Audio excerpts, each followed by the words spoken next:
Bien le bonjour et bienvenue à cette toute première capsule dans le cadre du cours SCG 4059. Si vous n'avez pas encore visionné la vidéo de présentation de la chaîne, je vous invite à le faire avant de poursuivre. Vous pourrez évidemment revenir à cette vidéo par la suite. Aujourd'hui, on parle du dossier 1. Donc, dans ce livre, on parle de la matière. Donc, parlons-en de cette matière. Cette matière est constituée de particules, donc plus précisément d'atomes ou de molécules. Donc, en ce qui concerne les molécules, qu'est-ce qu'on peut dire sur ces molécules-là? Eh bien, la première chose, c'est que ces particules-là sont très petites. Et que je vais avoir une distance qui va séparer ces particules-là. La troisième chose que je peux dire, c'est que les particules sont continuellement en mouvement, spécialement les gaz, mais l'ensemble des particules, même au niveau des solides, je vais avoir un certain mouvement. Et que si j'augmente la température, eh bien, je vais augmenter le mouvement. Donc, c'est l'énergie cinétique qu'on appelle. Autrement dit, le mouvement de mes particules va être directement proportionnel à la température de la matière. Finalement, les particules peuvent être retenues entre elles par des forces d'attraction, et c'est ce qu'on va voir au niveau, entre autres, des phases liquides et solides. Donc, parlons-en des trois phases de la matière. On a la phase solide, liquide et gazeuse. Au niveau des solides, qu'est-ce qu'on peut dire? Eh bien, je vais avoir très peu de mouvement, ce qui fait que mes solides vont avoir une forme définie et un volume défini. Autrement dit, mon cube va rester un cube et je ne pourrai pas varier son volume non plus. Au niveau du liquide, on a un petit peu plus de mouvement, ce qui nous permet de prendre la forme du contenant. Donc, ma forme est indéfinie parce que ça va prendre la forme du contenant, mais mon volume, lui, est défini. Donc, je ne peux pas écraser un liquide. Finalement, au niveau des gaz, eh bien là, j'ai beaucoup plus de mouvement, ce qui me permet non seulement d'épouser la forme du contenant, mais aussi d'en épouser le volume. Ce qui veut dire que dans ce cas-ci, je vais avoir un volume qui est non défini. Donc, si on les regarde ça encore plus en détail, au niveau du solide, je vais avoir des particules qui sont très rapprochées et qui sont placées de façon très ordonnée. Elles sont maintenues par d'importantes forces d'attraction qui leur permettent très peu de mouvement, donc un petit peu de vibration, mais très peu de mouvement. C'est ce qui leur donne leur forme définie. Quand on parle de liquide, eh bien, les liquides sont rapprochés, mais placés de façon désordonnée. Donc, on a des molécules encore qui sont rapprochées comme dans les solides, mais cette fois-ci, sont placées de façon désordonnée. Ils sont maintenus par des forces d'attraction, donc de faibles forces d'attraction, ce qui fait que je vais pouvoir avoir beaucoup plus de mouvement, un mouvement de rotation, entre autres, de mes particules. Et quand je vais parler des gaz, eh bien là, les molécules sont tellement éloignées les unes des autres qu'elles sont placées, dis-je, de façon complètement désordonnée. Aucune force va les retenir, donc je vais avoir vraiment une grande quantité de mouvement à l'intérieur de ces particules-là.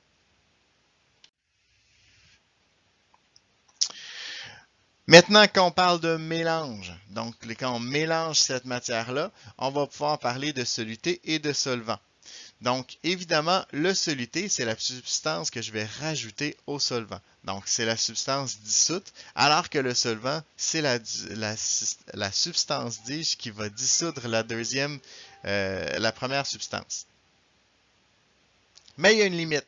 En fait, je ne pourrais pas tout dissoudre. Donc, évidemment, quand on met du sel dans l'eau, éventuellement, le sel, on ne sera plus capable de le dissoudre. De la même façon que si je mets du chocolat chaud, eh bien, mon chocolat chaud dans mon lait chaud, il y a une limite de chocolat que je vais mettre et éventuellement, je vais avoir un dépôt qui va se former dans le fond de ma tasse. Donc, la solubilité dépend principalement de trois choses: la nature du soluté, la nature du solvant et la température de la solution. Ce qui fait que je vais être capable de dissoudre plus de chocolat chaud dans du lait chaud que dans du lait froid. Par contre, au niveau des gaz, ce qui est drôle, c'est que c'est complètement le contraire. Donc, un liquide qui va être froid va avoir une plus grande facilité à conserver les gaz qu'un liquide qui va être chaud. Et quand on parle de dissolution, on peut parler de concentration. En fait, ma concentration, ça va être la quantité de soluté que je vais pouvoir mettre dans ma solution, divisée par le volume de ma solution. Cette quantité-là, par exemple, je peux l'exprimer de différentes façons. Évidemment, la forme qu'on utilise le plus souvent, c'est la masse divisée par le volume. À ce moment-là, mon unité va être en grammes par litre et ça va me donner la concentration directement de ma solution. Par contre, je peux aussi l'exprimer en pourcentage. Et lorsque je l'exprime en pourcentage, j'ai trois façons principalement d'établir mes pourcentages. La première, c'est de dire la masse de soluté sur 100 ml de solution, évidemment la masse en grammes, ce qui va me donner un pourcentage masse-volume. Je peux aussi avoir, dans certains cas, des volumes de soluté. Souvent, on va utiliser ça quand le soluté est un liquide. Par exemple, l'alcool.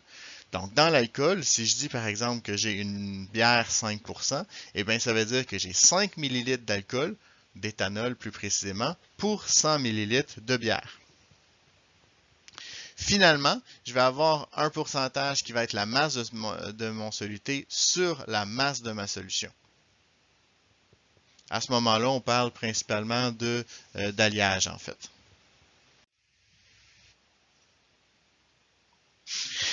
Qu'est-ce qui arrive ici? En fait, ce que j'ai fait, c'est que j'ai fait une première solution et ensuite j'ai rajouté de l'eau pour la diluer.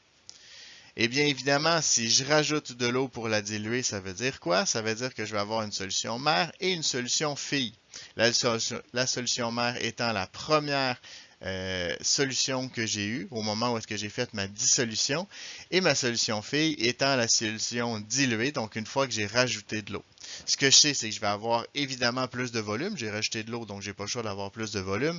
Et je vais avoir une baisse de ma concentration parce que je vais avoir moins de soluté par volume de solution.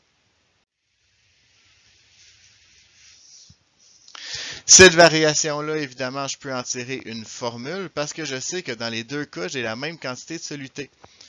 Donc, je sais que si j'ai la même quantité de soluté, eh bien, ma concentration multipliée par mon volume de ma solution mère va être égale à la concentration multipliée par le volume de ma solution fille. Je peux donc en tirer une formule qui est très importante, qui va être C1V1 égale C2V2, que vous allez revoir également dans les sigles de SCT de 4e secondaire. Maintenant, on peut se poser la question comment on peut reconnaître une substance. Donc, quand on a différentes substances, comment on va pouvoir les reconnaître? Eh bien, parmi les solutions, si je nomme certains critères, eh bien, parfois, par exemple, si je dis que la substance est rouge, je vais pouvoir éliminer certaines substances. Après, si je dis que la substance est liquide à la température de la pièce, bien, je vais pouvoir en éliminer d'autres. Et éventuellement, je vais pouvoir trouver une solution précise. Par contre, ça serait pratique si je pouvais aller plus vite. Donc, pour aller plus vite, je vais utiliser ce qu'on appelle les propriétés caractéristiques de la matière. Donc, si je dis par exemple que la masse volumique d'une substance, qui est une propriété caractéristique, est égale à 0,79 g par millilitre, eh bien là, je sais que je vais avoir juste une substance qui m'intéresse et ça va être très facile pour moi de trouver, dans le fond, la substance qui m'intéresse. Donc, c'est ce qu'on appelle les propriétés caractéristiques qui sont hyper importantes.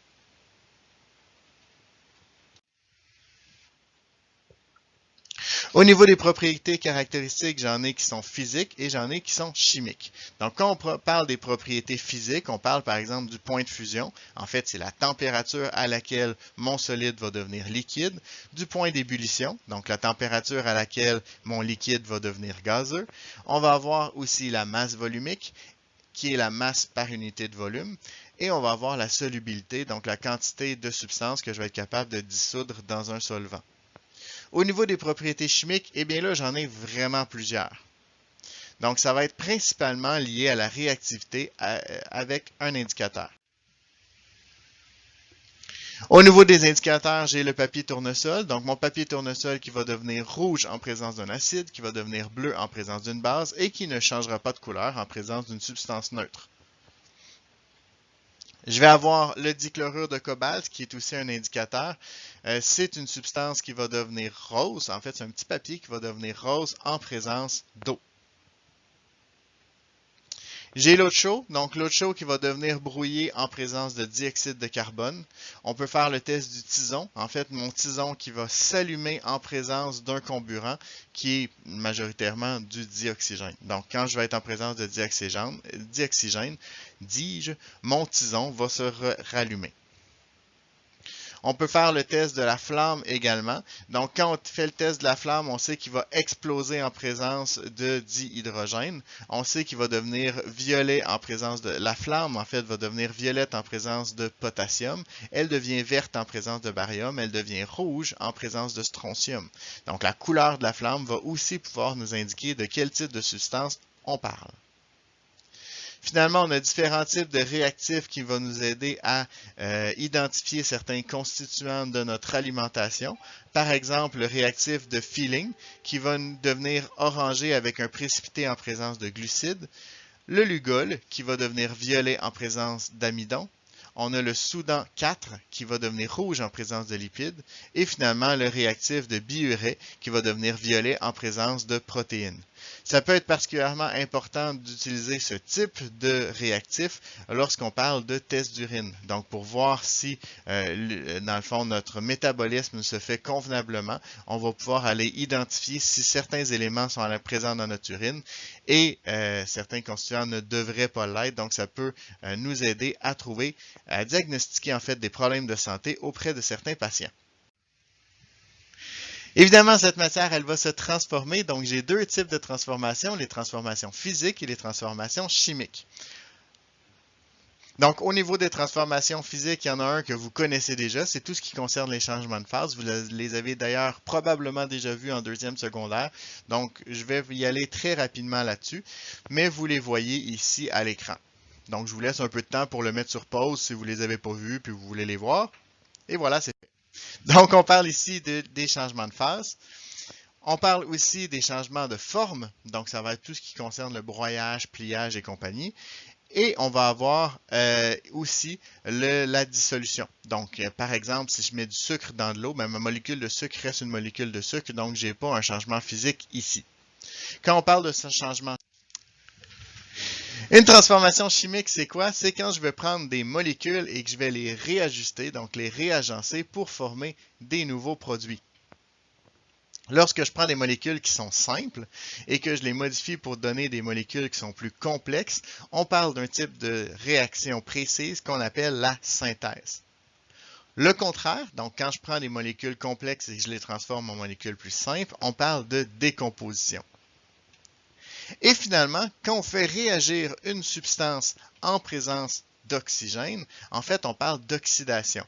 Et la réaction que je vous montre présentement, qui est en fait l'oxydation d'une molécule de sucre, porte un nom particulier. En fait, on l'appelle la respiration cellulaire. C'est ce qui va se passer au niveau de votre cellule et c'est ce qui va vous fournir votre énergie pour être capable de m'écouter et de comprendre l'ensemble de mes explications si bien expliquées.